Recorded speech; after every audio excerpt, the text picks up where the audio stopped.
ये वीडियो मेरे परदेसी भाइयों के नाम है। आज ना जी एक और ईद आ गई है। आज फिर से स्टेटस लगेंगे कि परदेसिया छेती कारा निकी ईद आ गई, और फिर हम कहेंगे कि जी परदेश में क्या ईद होती है।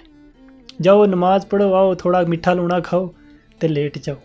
बस दो चीज़ें होती हैं जिनकी थोड़ी सी खुशी मिलती है हमें। एक कि घर से कोई नवे कपड़े आए होंगे वो पहन लेंगे हम, और दूजा अपनी सोहनी अम्मा से गल हो जाएगी, या जो बुज़ुर्ग होते हैं वो अपने बेटे बेटियों से बात कर लेते हैं। बाकी तो यही होता है कि लक सीधा करने का वक्त मिल गया हमें।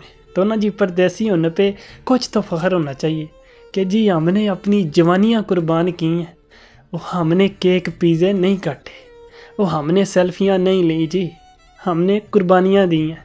तो ना जी मैं कहता हूँ कि कुछ लोग होते हैं जिनका काम सिर्फ इतना होता है कि चुप करके आओ, कुर्बानी दो और जाओ। आम परदेसी वो होते हैं जी कर्मा वाले, मऊ से दूर। तो जी 2-3 दिन पहले ना मेरे साथ एक दोस्त खड़ा हुआ था। मैंने उसे कहा कि यार ये जबले फीत है, इधर ना चलिए एक्टी ईद ते जाके उधर बारबेक्यू करेंगे।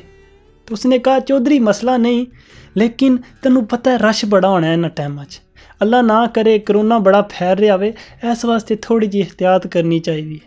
वो कसम ले लो यार, उसे अपने करोने होने का डर नहीं था।